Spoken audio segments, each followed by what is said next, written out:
Assalamualaikum, salam sejahtera. Terima kasih kepada anda yang sedang menonton bersama Ikon Didik TV KPM. Saya Fizi, hos anda pada hari ini. Hari ini kita akan bersama dengan seorang ikon. Dalam bahasa Italinya, maestro. Maestro ini bermaksud seorang guru dan juga seorang pakar. Bersama ikon Datuk Mohzani Ismail. Ayo.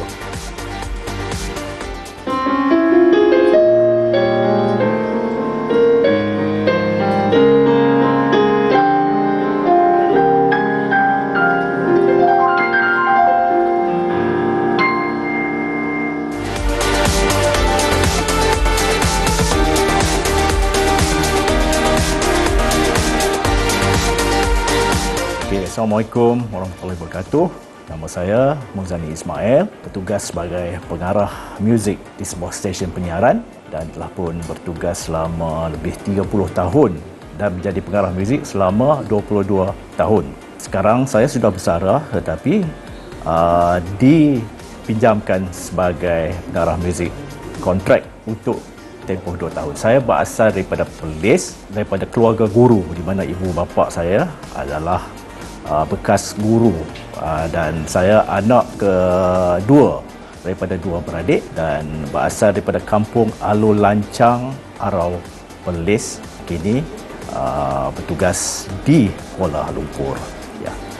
Tarikh lahir saya ialah 22 hari bulan Februari 1962. Kini saya sedang berusia 60 tahun.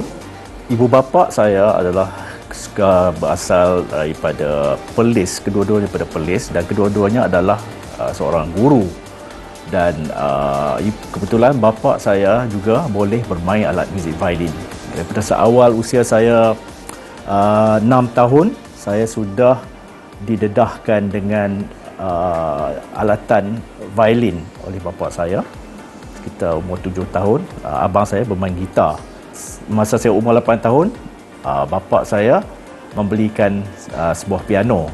Kebetulan bapa saya nak belajar piano. Itu berlaku dalam sekitar tahun 60 bila umur saya darjah 1. Dan bapa saya membelikan alatan piano dan saya daripada situlah alatan piano menjadi alatan utama saya. Tapi saya belajar menerusi telinga. Sebab masa tu tidak ada kemudahan sekolah muzik dan saya belajar sendiri. Membaca nota tu kira saya rasa malas tak belajar sebab saya boleh bermain dengan telinga, boleh bermain by heart dan saya rasa walaupun bapa saya cuba mengajar saya membaca nota muzik tapi saya menolak dengan alasan dah boleh buat kereta tak payahlah ambil lesen. Gitulah seolah-olahnya. Jadi maksudnya dah boleh bermain piano tu tidak perlulah nak pergi sekolah lagi. Sehinggalah umur saya meningkat dewasa apabila saya ditawarkan masuk ke maktab perguruan kerana kehendak ibu bapa nakkan saya menjadi guru. Walaupun hati saya ingin menjadi seorang pemuzik, tapi dalam usia saya selepas tamat SPM, saya masuk ke maktab perguruan sebagai seorang guru muzik, iaitu di maktab perguruan Ilmu Khas. Ketika itu maktab perguruan Ilmu Khas adalah antara maktab yang saya rasa mempunyai satu kursus muzik perguruan yang terbaik di Malaysia. Saya masuk membekalkan ilmu belajar sendiri. Masuk ke situ barulah saya belajar muzik secara lebih akademik. Tapi maksudnya saya tidak ada kelulusan lagi. Apabila masuk ke sekolah muzik,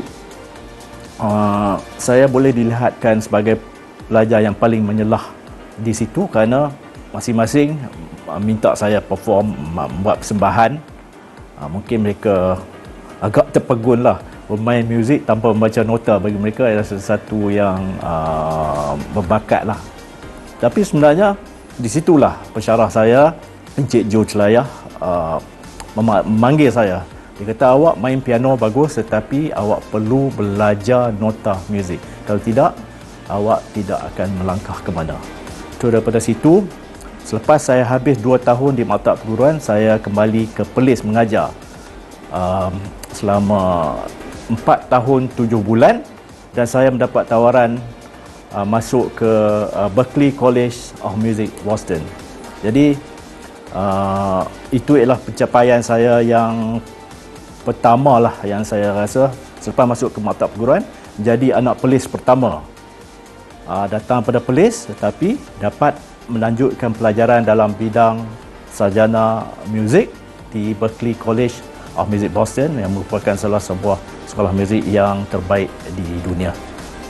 Saya belajar lagu mengikut telinga. Apabila bapa saya memainkan piring hitam, saya mengikut. Jadi sebab saya bermain muzik secara sendiri, jadi saya mahir bermain pelbagai lagu. Lagu asli, lagu-lagu Latin, lagu-lagu klasik. Walaupun saya mendengar, saya boleh main. Jadi antara lagu yang pertama ialah lagu Fur Ellis, Daniel Wave. Lepas tu kadang-kadang bapa memainkan lagu-lagu Sharifah Aini daripada albumnya, daripada Ahmad Zahid, Daud Kila. Saya dapat di situ saya membina kekuatan untuk menjadi seorang pemuzik yang versatile. Walaupun saya boleh bermain piano, tapi apabila saya pulang ke Malaysia nanti, takkan saya nak perform sebab industri muzik di Malaysia ni tak semacam di Amerika, di negara-negara Eropah di mana performer boleh hidup dengan mewah. Tapi daripada kecil lagi saya dah menyimpan hasrat untuk memasuki satu orkestra di stesen penyiaran yang ada Johari Saleh, ada Gas Time, ada Alfonso Solano, ada Tan Chong Yu, ada semua pemuzik-pemuzik hebat di dunia, maksudnya di Malaysia, berada dalam orkestra tersebut. Jadi saya menyimpan hasrat pada kecil untuk masuk ke orkestra di Jabatan Penyiaran ini.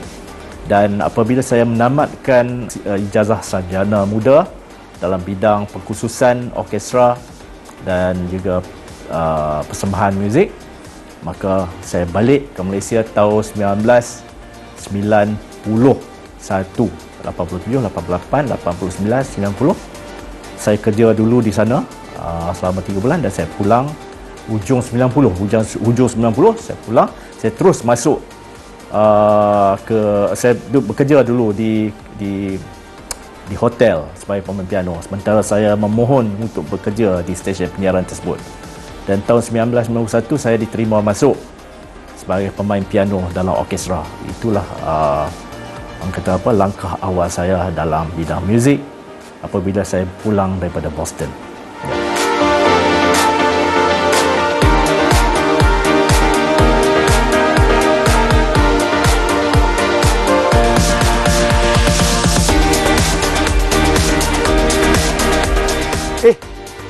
Itulah cerita Datuk Mozani. Saya mula-mula ingat dia dah terror bermain piano. Rupanya mula-mula start main muzik ni bermain violin. Baiklah, kita rehat seketika. Teruskan menonton Didik TV KPM bersama Icon.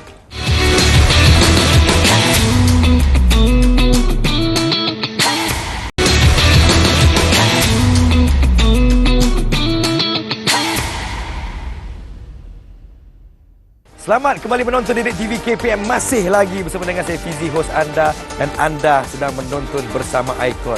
Hari ini kita akan bersama dengan Datuk Mohzani Ismail, seorang pengarah muzik, seorang konduktor orkestra, dan kita nak tanya apa rutin harian Datuk Mohzani kita ni. Dan nak tanya, susah ke tidak jadi konduktor orkestra ni? Tok, jawab Tok.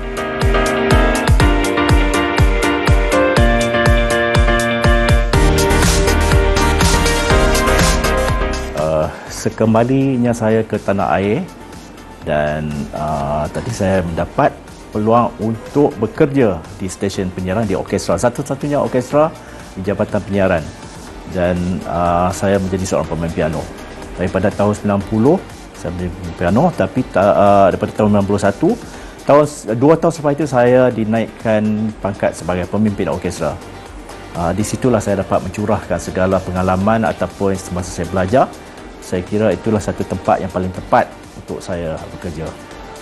Selain daripada itu, saya bekerja juga part-time di hotel, juga sessionist untuk album-album artis ketika itu. Salami Hassan, peluang untuk kerja dengan Rahimah Rahim, antara ni Sharifah Aini dan sebagainya. Juga Datuk Ahmad Nawab, ketika itu juga komposer A. Ali. Itu adalah pelibatan saya dalam industri. Okey, saya berpeluang untuk menjadi pemimpin orkestra. Pengkhususan saya adalah dalam bidang jazz piano. Itu ialah minat saya, hobi yang daripada dulu, yang saya minat mendengar lagu-lagu jazz dan sebagainya. Dan apabila peluang saya masuk ke orkestra tersebut, saya dapat berdamping dengan semua tokoh-tokoh jazz hebat di tanah air, kumpulan Solianos. Jadi peluang di situ saya gunakan untuk mengorak langkah saya, perjalanan saya. Tahun 96 saya dilantik menjadi seorang penguruh orkestra. Dan tahun 1998 saya mendapat tawaran untuk berada di stesen swasta. Semasa datangnya tawaran tersebut, saya terpaksa memikirkan sama ada saya harus terus berada di stesen penyiaran yang telah lama saya berada dan telah dijanjikan dengan satu, orang kata apa, jawatan yang lebih tinggi, ataupun saya nak kepada gaji yang lebih besar di stesen penyiaran swasta. Di situ saya melihat biarlah saya berada di stesen penyiaran tersebut, dan akhirnya dengan kuasa Allah pada tahun 1999 dalam usia saya 37 tahun, saya menjadi pengarah muzik yang paling muda ketika itu di stesen penyiaran tersebut. Dan pada tahun 1999, pelbagai konsert, pelbagai arena antarabangsa yang saya telah ceburkan diri, yang telah saya bawa orkestra, seperti Java Jazz Festival. Dan selepas itu saya berpeluang pada tahun 2014 ditawarkan oleh satu jenama antarabangsa piano, Hatfield, yang telah membawa saya untuk menjelajah negara China. Dan di situlah peluang saya ambil untuk melebarkan kerjaya saya di arena antarabangsa. Jadi saya menjadi duta piano Hatfield, yang membuatkan saya jadual saya agak banyak ketika itu, menjelajah ke seluruh pelusuk bandar China, Beijing, Tianjin, Shanghai, Guangzhou dan lain-lain, untuk bersama-sama membuat persembahan di negara China tersebut. Dan saya rasa pada tahun 1999 juga saya menjadi telah dianugerahkan pingat Datuk yang pertama daripada Kerajaan Negeri Perlis. Dan seterusnya tahun 2002 Negeri Pahang pula menganugerahkan pingat Datuk kepada saya.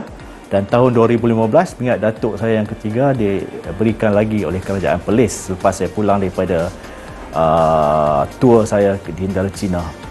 Dan pingat Datuk yang keempat saya dapat daripada Kerajaan Malaysia sebelum saya bersara pada tahun 2021. Itu ialah pencapaian yang paling tinggi. Selain pada itu, saya mendapat anugerah memecahkan dua Malaysia Book of Record. Sebagai satu, saya memegang sebagai ahli muzik pertama membuat persembahan di Great Wall of China. Dan rekod kedua yang saya pecahkan ialah menjadi ahli muzik pertama menjadi duta produk antarabangsa. Lepas itu saya mendapat anugerah Brand Laureate. Dan selain daripada itu, UPSI juga menawarkan saya sebagai jawatan Profesor Ejang pada tahun 2011 dan juga 2016. Jadi itu antara pencapaian saya yang saya rasa boleh saya share.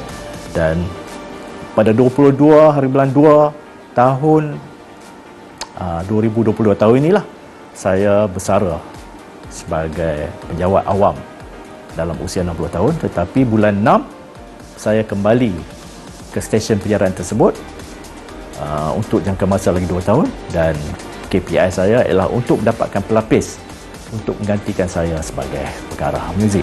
Dan saya rasa 22 tahun itu ialah satu perjalanan yang cukup panjang. Saya rasa saya memegang rekod sebagai pengarah muzik paling lama berada dalam jawatan. Stesen penyiaran tersebut mempunyai orkestra ramai 40 orang dan juga ahli-ahli muzik yang diletakkan di negeri-negeri Sabah, Sarawak, Pulau Pinang, Johor, Pahang, combo RTM, combo kawasan utara, kawasan tengah, kawasan selatan, Sabah dan Sarawak. Tugas saya ialah segala perkara yang berkaitan dengan orkestra, segala perkara yang berkaitan dengan ahli muzik, persembahan, konsert dan sebagainya, saya akan terlibat sepenuh masa. Sebab ahli-ahli muzik ni perlu mempunyai kerjaya yang tetap. Kebanyakannya adalah lulusan daripada universiti tempatan dan menjawat jawatan ahli muzik.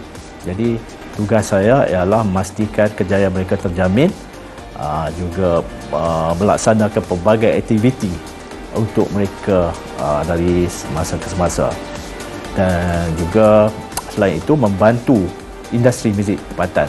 Kalau boleh tuan-tuan dan puan melihat, munculan saya bukan saja di stesen penyiaran tersebut, tetapi di stesen penyiaran swasta, di Gegar Bengaza, AJL dan sebagainya sebagai ketua juri, dan selain pada ketua juri AIM 23 baru-baru ini.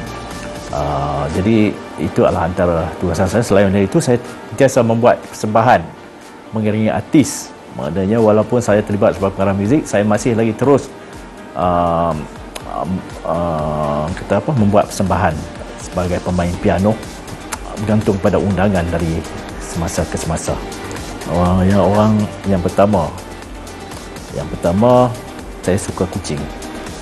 Orang kata apa? Punyai rasa kesian kalau kucing tu saya nampak di mana-mana supermarket ke ataupun di kedai makan. Kalau sebelah tu ada kedai runcit, saya akan beli makanan. Memang saya tak beritahu kat orang lah. Jadi buat apa kita nak beritahu? Jadi kita beli makan bagi dia. Itu maknanya kadang-kadang saya kena keluar dah. Saya boleh patah balik apabila kucing tu macam tahu kata orang ni memang tak lokek memberi makanan. Kemudian selain daripada itu, saya suka, walaupun di sebalik orang kata saya serius, saya suka joke, melawak dengan kawan-kawan apa semua kan. Melawak sampai dia orang kata bertepuk bertampar lah. Jadi kemudian ketiga, mungkin tak tahu, mungkin orang ingat apabila bapa seorang pemuzik dan pengarah muzik, anak pun akan turut serta. Anak saya yang sulung menjadi pilot, yang kedua menjadi doktor dan bekerja di UK. Jadi orang kata apa, color dalam keluarga saya lah. Yang keempat, belakang rumah saya ada kolam, tapi saya tak pandai berenang. Lagi saya suka melihat. Yang kelima, suka melihat kepada keindahan sawah padi ataupun suasana kampung. Walaupun saya dah berada lebih 30-40 tahun dah di Kuala Lumpur, saya masih pulang ke Perlis kerana saya suka pada suasana kampung. Saya dibesarkan dalam suasana kampung. Jadi walaupun berada di bandar, itu tidak akan mengubah. Maknanya setiap kali hari raya, kecuali saya berada di luar negeri masa saya di Boston 3 tahun dan masa PKP tak balik. Waktu-waktu lain memang saya sentiasa dekatkan diri dengan kampung halaman saya, iaitu di Perlis.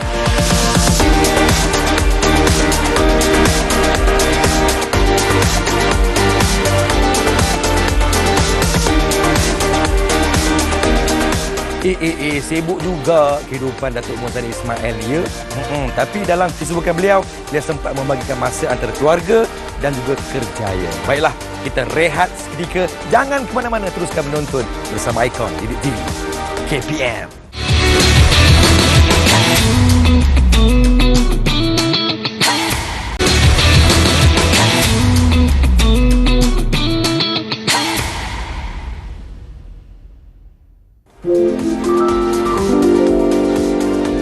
Ini adalah keyboard Datuk Mohzani Ismail.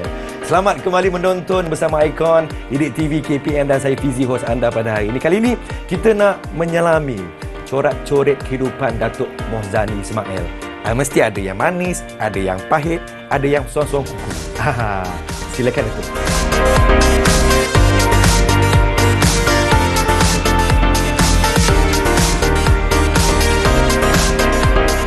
Okey. Apabila saya pulang ke Malaysia pada tahun 1951, saya berpeluang untuk bekerja dengan A. Ali. Itu sebelum saya masuk RTM lah. bekerja dengan Ali mengubah lagu-lagu untuk NSR Record di bawah penerbitan dia. Kalau tahu Ali siapa, ialah pencipta lagu Menaruh Harapan Tun Samion, Sampaikan Salamku Ali Cat. Dia antara pengubah arwah. So lepas itu apabila saya masuk RTM, saya berpeluang untuk mengubah lagu-lagu dan seterusnya saya berpeluang melibatkan diri dalam album Ernie Zakri yang pertama. Saya pun dah lupa dah lagu dia. Kemudian Adibah Nur. Kebanyakannya saya yang terlibat saya besar ialah mencipta lagu untuk Hari Kebangsaan lah. Yang terbesar ialah lagu bentuk simfoni yang dinyanyikan oleh Ernie Zakri tahun 2020, Malaysia Prihatin, dan seterusnya Faizal Tahir menang bersama. Dan selain daripada itu saya menjadi pemuzik lah untuk pelibatan dalam album-album mereka. Sebenarnya menjadi ahli muzik dan pengarah muzik dalam jabatan kerajaan bukan sesuatu yang mudah, kerana kita harus mengikut kepada government of the day, maksudnya kerajaan yang memerintah. Jadi saya dah bekerja pada zaman Tun Tan Sri Muhammad Rahmat, arwah Tan Sri Muhammad sebagai Menteri Perdagangan. Maknanya kita mengikut kepada kemahuan, kehendak, hala tuju daripada kerajaan yang memerintah. Jadi menjadi seorang pemuzik di jabatan kerajaan bukan sesuatu yang mudah, kerana kita tidak boleh buat sesuka hati. Walaupun kita minat dalam bidang muzik jazz, tetapi kita mesti tahu masyarakat Malaysia adalah masyarakat majmuk yang pelbagai budaya, pelbagai minat, daripada yang kecil yang besar. Jadi itulah yang kita manfaatkan melalui orkestra itu sendiri. Dan banyak halangan, kadang-kadang apa yang kita nak buat tu tidak diterima, tidak idea kita dicantas dan sebagainya. Tapi alhamdulillah saya mempunyai satu mungkin cara saya mendengar dan mengikut, dan juga sedikit sebanyak dapat memenangkan hati mereka. Dan banyak konsert-konsert yang telah saya buat, konsert-konsert diraja, dan konsert yang paling bermakna adalah konsert Simfoni Putrajaya tahun 2007, di mana kita memecah rekod sebagai orkestra simfoni terbesar di pentas terbuka di Seri Perdana. Jadi selain daripada itu, saya membawa orkestra ke Java Jazz Festival 4 kali ya. Itu adalah antara saya menjadi orang pertama membawa big band orkestra untuk buat persembahan di platform antarabangsa. Selain daripada pelibatan kita di Bangkok dan juga di negara ASEAN, di Singapura, Brunei, melalui kerjasama orkestra ASEAN. Itu antara pencapaian-pencapaian yang saya perolehilah bersama orkestra. Selain daripada itu, ialah sebenarnya apabila kita sudah berada di tahap ini, kita harus melangkah jauh, tidak boleh berpatah balik.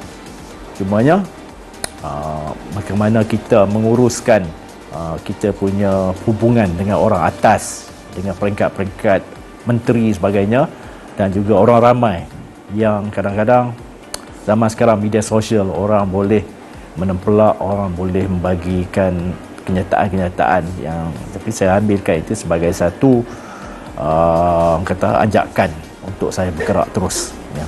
Sebenarnya banyak, tapi antaranya ialah apabila kita dah berusaha untuk membuat persembahan, sudah pun seminggu berlatih, tiba-tiba hujan. Apa yang berlaku di Putrajaya itu adalah sesuatu yang tidak boleh saya lupakan apabila diarahkan oleh menteri ketika itu, Allahyarham Tan Sri Zainuddin Maidin, Menteri Penerangan, untuk mengadakan satu konsert di pentas terbuka di Seri Perdana. Untuk masuk ke Seri Perdana itu bukan sesuatu yang mudah. Masa itu Tun Abdullah Ahmad Badawi dan sebagai Perdana Menteri, dan kita buat persembahan dan live telecast. Live telecast maksudnya kita dah buat stage, dah buat pentas di tempat berkenaan, dah berlatih, tetapi hari yang berkenaan hujan turun dengan lebat sekali, dan saya diarahkan juga untuk meneruskan juga konsert tersebut dalam keadaan yang banyak kekurangan apabila hujan turun dengan lebat. Dan kenangan pahit, tetapi saya dapat melunaskan tanggungjawab tersebut, dan alhamdulillah malam itu cuaca terang benderang walaupun lantai dan juga persekitarannya basah, tetapi dapat dijalankan dengan jaya. Begitu juga dengan semasa kunjungan saya ke China, banyak perkara-perkara yang menjadi satu kata apa, bukan masalah lah, macam makanan, kadang-kadang buat persembahan, buat lecture ataupun buat masterclass, tetapi mereka tak faham bahasa Inggeris. Saya terpaksa mendapatkan kata apa, daripada translator daripada China. Begitu juga dengan kadang-kadang buat persembahan di dalam luar bandar di China, tetapi dengan barang-barang yang tiada. Pada masa itu juga konsert akan berjalan malam, petang itu je kita kena cari alatan muzik di sana untuk menjayakan. Kadang-kadang kita diaturkan oleh Headspiel untuk membuat persembahan-persembahan, tetapi ada tempat-tempat yang lokasinya terlalu jauh yang membuatkan saya agak penat untuk bergerak pada satu bandar ke satu bandar yang lain. Dan tapi itu merupakan satu pengalaman walaupun pahit, tapi saya rasa puas hati kerana dapat buat persembahan di depan masyarakat luar dengan jayanya. Cabarannya ialah untuk supaya semua pihak kita dapat memastikan dapat menerima muzik kita ini,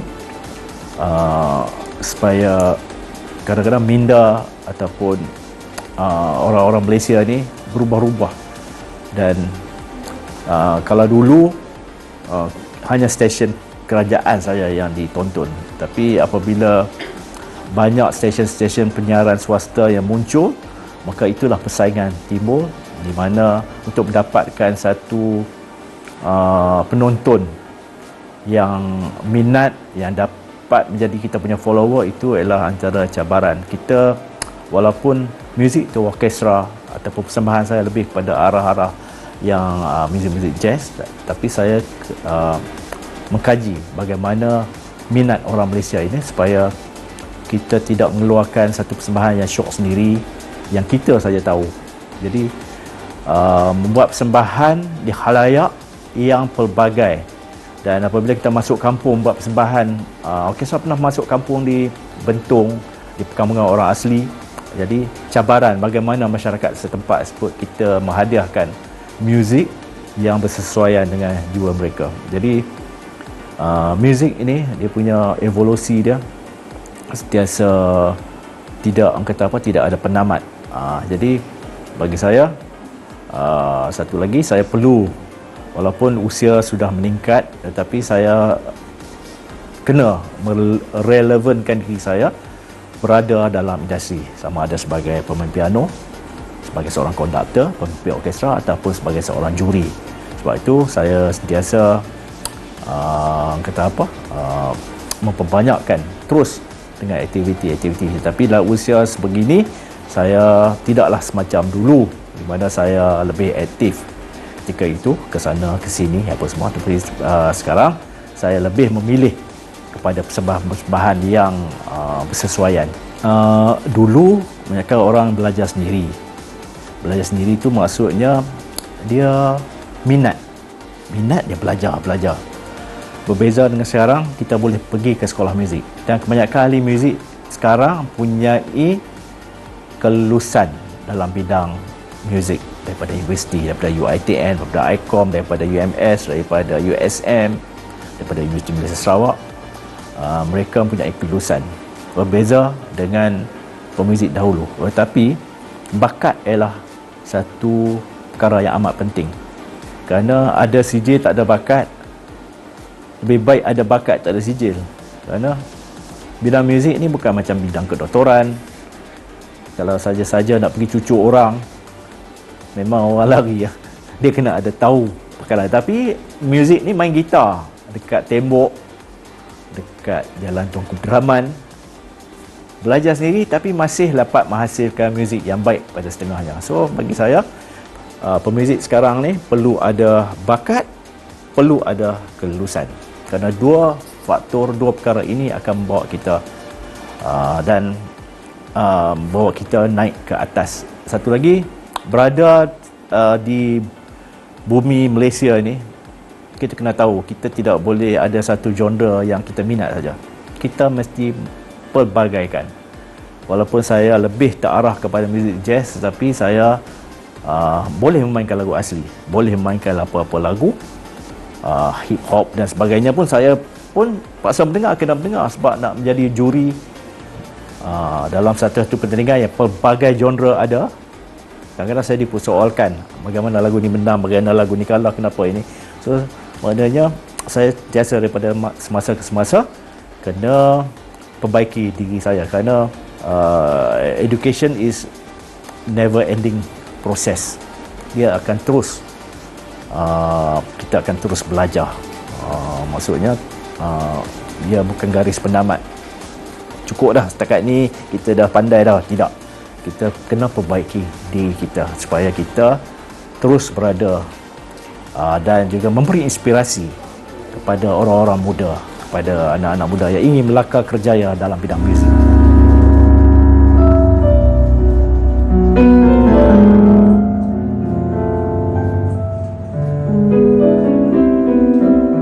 Bermacam-macam cabaran dan juga dugaan yang dihadapi sebagai seorang pemuzik itu rupanya. Sampai nak makan pun payah. Baiklah, kita rehat seketika, teruskan menonton Didik TV KPM bersama Icon.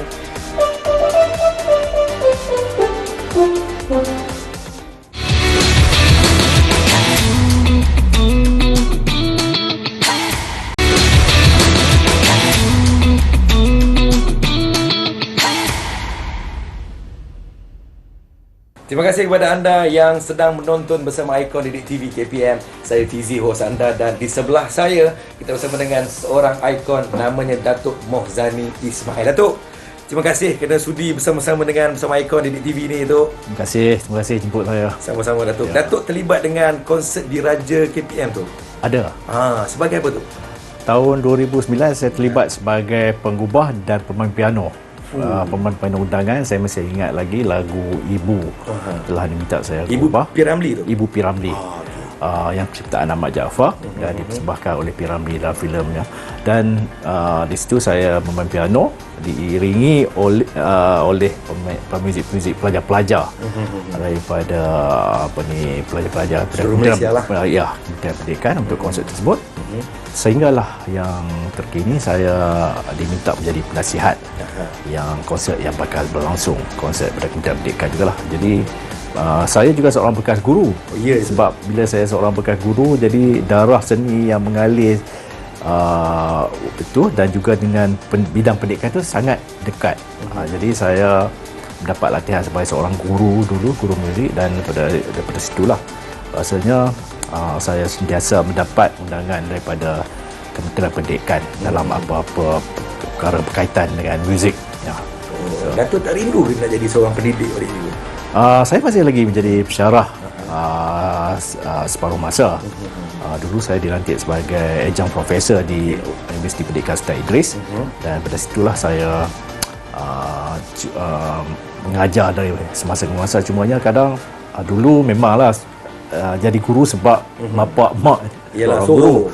Jadi ikut jelah. Tapi kadang-kadang kita rasa mengajar ni kadang-kadang kita tak dapat balik dia punya mengajar lah, keluar pada kita punya syllabus dan sebagainya. Tapi kadang-kadang timbul rasa boring, rasa mana arah tuju. Sebab tu mungkin saya mencari langkah keluar.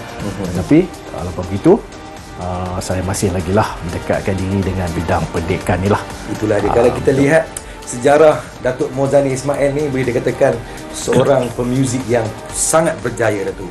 Jadi saya nak tanya pendapat Datuk lah berkenaan dengan bagaimana perkembangan muzik tempatan, lebih-lebih lagi ialah di kalangan murid-murid sekolah kita ni. Saya melihat kalau dulu kalau zaman saya masuk ke orkestra, kebanyakannya semua belajar sendiri, self-taught musician. Jadi self-taught ni dia ada bakat, tapi dia tak ada sijil. Tapi dengan perkembangan universiti tempatan dan sekolah-sekolah muzik pun banyak sekarang yang berkembang, saya melihat banyak pelajar-pelajar telah pun mendapat didikan yang khusus. Sekolah seni misalnya, Betul. sekolah seni di KL, di Johor, di Sarawak menyediakan platform untuk anak-anak ini melebarkan kejayaan. Tapi masalahnya kadang-kadang jadi pemuzik ni kadang-kadang pada mak bapak kan dia tak berapa nak. Komen Datuk bagaimana Datuk? Kadang-kadang ada mak ayah ni cakap apa? Ahli muzik. Tapi masalahnya sekarang kita melihat pendekatan yang perlu kita sampaikan kepada mak bapak. Sebenarnya bidang muzik ni ialah bidang kerjaya. Betul. Semuanya orang melihat muzik ni sebagai satu benda yang boleh jadi positif, boleh jadi negatif, dan kebanyakannya melihat daripada sudut negatif semata-mata. Benar. So bagi saya ikut kepada kemahuan anak-anak. Kalau dia berminat, maka kita kena beri dia peluang, kerana bidang muzik ni walaupun tidak menjanjikan kebahagiaan, tetapi pasti dengan usaha yang keras itu Faham tu. dia akan membawa kita ke satu standard yang tinggi. Kerana bila diminta memilih sama ada nak jadi seorang doktor ataupun peguam ataupun pemuzik, banyak orang memilih jawatan yang peguam ke ataupun farmasi, kerana satu, dia boleh bekerja di mana-mana. Betul. Sama ada di Kota Baru ke, di Tumpat ke, di Perlis ke, di Gurun ke. Maknanya peluang kerjaya tu banyak. Luas. Tapi menjadi seorang pemuzik ni dia lebih kepada keadaan Kuala Lumpur. Tapi ingatlah, bukan sebagai seorang pemuzik mata-mata, sebagai seorang pensyarah muzik pun boleh. Jadi penyelidik muzik dan sebagainya. So saya rasa bidang muzik ni bukan saja pada permainan, bukan saja menjadi artis, tapi kepada IT, music programmer, pelbagai bidang, pelbagai sudut yang boleh kita terokai. So bagi saya, kalau anak-anak minat, maka kita kena mendorong mereka supaya beri mereka peluang, kerana kita tidak tahu, kerana mungkin kejayaan menunggu di hujung jalan. Datuk, perbezaan antara pemuzik tempatan dengan pemuzik luar negara, Datuk saya yakin juga pasti banyak pengalaman yang sangat berharga tu. Perbezaan di situ, Datuk. Saya selalu buat joke. Kalau kondak orkestra orang putih, pemuzik masuk dulu, konduktor masuk kemudian. Tetapi dekat Malaysia ni, konduktor tunggu pemuzik. Benda-benda macam ni kan, disiplin kadang-kadang. Kadang orang Malaysia ni dia sepatutnya menghormati, sebab konduktor tu ialah, kalau di barat tu artis, konduktor orang tunggu, dia masuk aja, dia bersalam, berada di podium, diberikan pengiktirafan. Tapi di Malaysia ni pemimpin orkestra tu tidak dilihat sebagai sesuatu yang hebat. Jadi sepatutnya perkara ini perlulah kita mendisiplinkan pemuzik-pemuzik Malaysia. Timing, kata apa, jangan satu lagi, jangan nak tunjuk hebat. Kadang-kadang benda-benda ini dia boleh sikit, tapi cara dia menunjukkan seolah-olah dia sudah tahu semua. Sebab belajar muzik ni adalah non-stop. Orang kata proses yang tidak ada penghujung. Saya pun masih ada kekurangan, tetapi kita tackle kekurangan, kita bina kekuatan itu. Daripada kekurangan itu akan terbitnya satu kekuatan. Datuk, apa Datuk nak pesan kepada murid-murid yang sedang menonton bersama Icon Didik TV KPL yang mungkin berminat nak jadi seorang pemuzik yang ada cita-cita seperti Datuk? Silakan Datuk Muzani Ismail. Okey, kepada adik-adik ataupun anak-anak yang ingin membina kerjaya dalam bidang muzik, ingat, apabila kita melangkah dalam bidang ini, banyak perkara-perkara yang perlu kita lihat. Menjadi seorang pemuzik kelas 1, bagaimana kita membezakan diri daripada pemuzik-pemuzik yang lain. So, kita kena berada sebagai pemuzik yang bertahap tinggi. So, bina kekuatan, terokai pelbagai ilmu pengetahuan.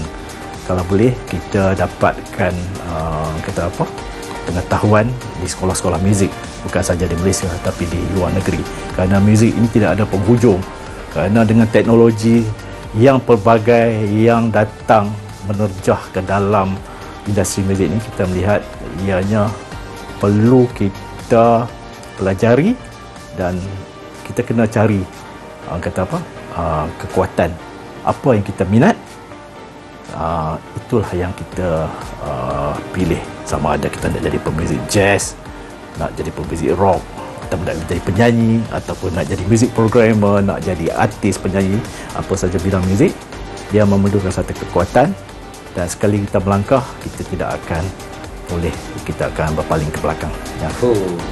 Resepi kejayaan Datuk Mohzani Ismail. Apakah resepinya, Datuk? Usaha yang gigih tanpa mengenal arti kalah. Bagi saya, sentiasa humble, sentiasa merendah diri walaupun kita berada di tingkat mana sekalipun, kerana itu ialah orang kata apa, satu cara untuk kita mendapatkan satu kata apa, untuk kita berada dalam masyarakat yang pelbagai, kerana minat orang ramai berbeza-beza. Bagaimana kita meletakkan diri kita supaya kita menjadi satu ikon yang sebenar-benar ikon, yang menjadi, yang bukan untuk kita berada untuk meninggikan diri, tapi untuk kita memberi inspirasi kepada anak-anak muda yang ingin melebarkan karir. Kerana saya dalam usia saya akan berlalu pergi, dan mungkin anak-anak saya tidak berada dalam bidang muzik ni, tapi mungkin anak-anak adik-adik di luar sana yang mungkin jadi satu kata pelapis baru untuk menjadi seorang pemuzik minda kelas 1. Datuk Mohzani Ismail, terima kasih kerana bersama dengan bersama Ikon Didik TV KPM. Kami mendoakan agar Datuk sihat sentiasa dan dapat memberikan inspirasi kepada mereka-mereka yang sedang menonton Didik TV KPM. Terima kasih kepada semua yang sedang menonton. Ingat dia, bak kata Datuk Mohzani, disiplin dan sentiasa merendah diri. Jangan berlagak. Okey? Terima kasih. Assalamualaikum. Jumpa lagi bersama Ikon Didik TV KPM. Bye-bye.